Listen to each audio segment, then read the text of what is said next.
जी हाँ दोस्तों, तो 36 साल के बाद लालू से नीतीश ने ले ही लिया बदला। सम्राट के जरिए किया खेल, राबड़ी आवाज खाली कराने का खेल समझिए।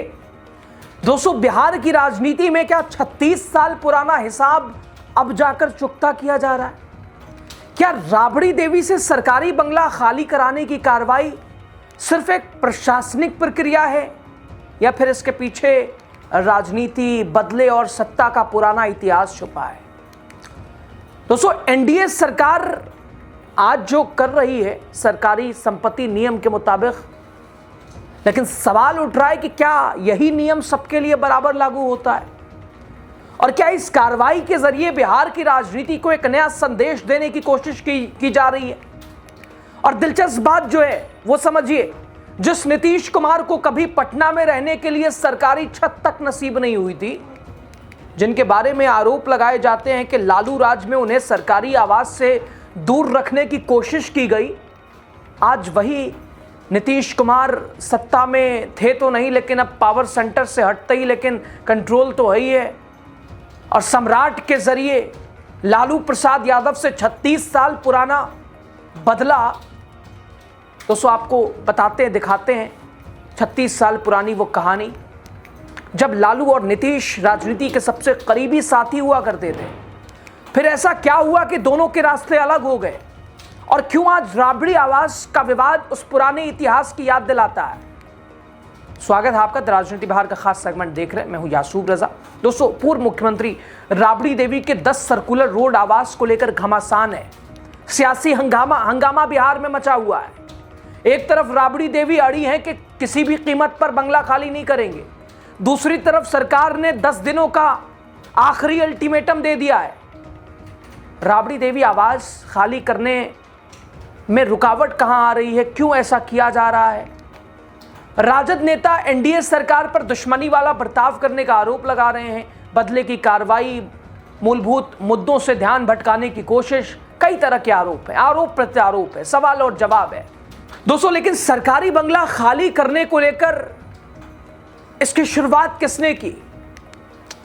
आरोप तो लालू प्रसाद यादव के ऊपर 1990 में नीतीश कुमार को पटना से बेघर करने के लिए बदले की कार्रवाई की।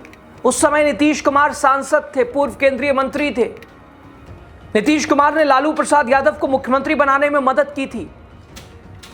आरोप के मुताबिक इसके बाद भी लालू यादव ने पुरजोर कोशिश की कि नीतीश कुमार पटना में किसी सरकारी आवास की सुविधा नहीं उठा सके। 2 अच्छे दोस्त, लेकिन एक दोस्त नहीं चाह रहा था कि छत नसीब हो, सरकारी छत। दोस्तों, 1989 में नीतीश कुमार बाढ़ से सांसद चुने गए थे। करीब 5 महीने बाद वो वीपी सिंह की सरकार में कृषि राज्य मंत्री बने थे। लेकिन सितंबर 1990 में विश्वास मत हार जाने के बाद वीपी सिंह की सरकार गिर गई। नीतीश कुमार केंद्रीय मंत्री नहीं रहे। जब नीतीश केंद्रीय मंत्री नहीं रहे तो अपने अधिकतर समय वो पटना में गुजारने की सोचने लगे। वो तो यही समझ रहे थे कि उनके मित्र लालू प्रसाद यादव बिहार के मुख्यमंत्री हैं, उन्हें पटना में रहने में कोई दिक्कत नहीं होगी। लालू यादव की राजनीतिक उन्नति में नीतीश कुमार का बहुत बड़ा योगदान बताया जाता है। लालू यादव 1988 में नेता प्रतिपक्ष, 1990 में मुख्यमंत्री नीतीश कुमार की मदद से ही बने थे। कहा जाता है कि जब 1990 में लालू यादव मुख्यमंत्री बने तो नीतीश कुमार उन्हें मित्रवत शासन संबंधित सलाह दिया करते थे। शुरू में तो लालू यादव ने कुछ नहीं कहा, लेकिन बाद में यह बात उन्हें अखड़ने लगी। वो कहते थे कि एक मुख्यमंत्री में जब शासन की सारी शक्तियां नहीं थे तो फिर किसी सलाहकार की क्या जरूरत? उन्हें यह भी लगता था कि नीतीश कुमार सलाह देते देते एक दिन कहीं उनसे भी अधिक शक्तिशाली ना हो जाए। हालांकि हो ही गए, 2025 तक मुख्यमंत्री बने ही रहे, 26 तक। चर्चा के मुताबिक इसके बाद लालू यादव नीतीश कुमार से दूरी बनाने लगे। वो नहीं चाहते थे कि नीतीश कुमार पटना में रहें, बिहार की राजनीति में अपने पांव जमाएं।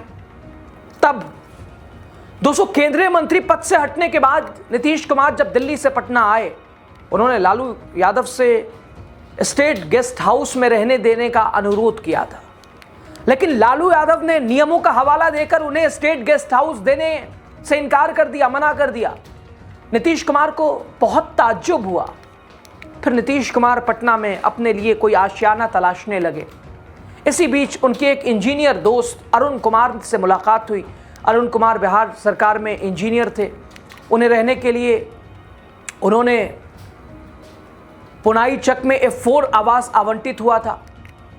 नीतीश कुमार का अरुण कुमार से दोस्ती नीतीश कुमार की तब हुई थी जब वो बिहार कॉलेज ऑफ इंजीनियरिंग, जो कि अब NIT में एक साथ पढ़ते थे। दोनों की दोस्ती बहुत गहरी थी, आपस में बहुत हंसी मजाक होता था। अरुण कुमार पटना में सरकारी आवास आवंटित उन्हें हुआ था, लेकिन वो उसमें रहते नहीं थे। उन्होंने दोस्ती का फर्ज अदा करते हुए नीतीश कुमार को अपने आवास F4 रहने के लिए बुला लिया।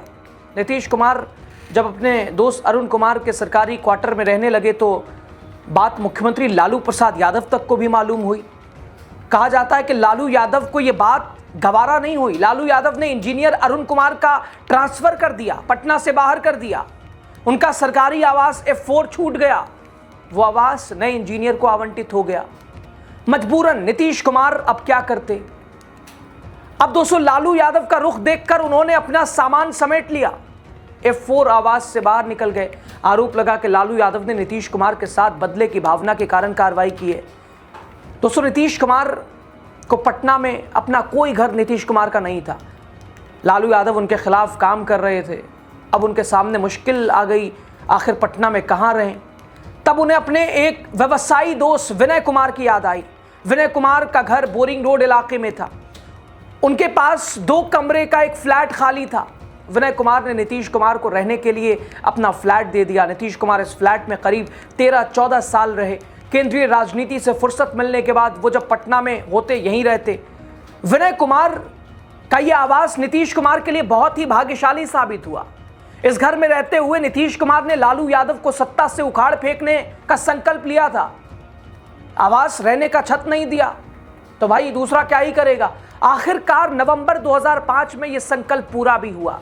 विनय कुमार के इस फ्लैट में 2 कमरे थे। एक कमरे में नीतीश कुमार रहते थे, दूसरे कमरे में जॉर्ज फडणवीस। जब नवंबर 2005 में चुनाव में NDA को बहुमत मिली तो नीतीश कुमार उस समय दिल्ली में थे। शपथ ग्रहण के लिए वो दिल्ली से पटना आए तो सीधे विनय कुमार के फ्लैट पे पहुंचे। 24 नवंबर 2005 को यहीं से तैयार होकर मुख्यमंत्री पद के शपथ के लिए गांधी मैदान पहुंचे थे। और जिस लालू यादव ने नीतीश कुमार को सरकारी आवास से बेदखल किया था, उसी लालू यादव को अब नीतीश कुमार के कारण मुख्यमंत्री आवास छोड़ना पड़ा। नीतीश कुमार के CM बन जाने के बाद भी लालू यादव ने बड़ी मुश्किल से 3 महीने के बाद एक अन्य मांग खाली किया था। नीतीश कुमार मार्च 2006 में यहां रहने आए थे। यानी 236 साल पुराना वो वक्त आज याद आ गया। तब लालू प्रसाद यादव सत्ता के मुख्य कुर्सी पर बैठे थे। नीतीश कुमार को छत नसीब नहीं कराई।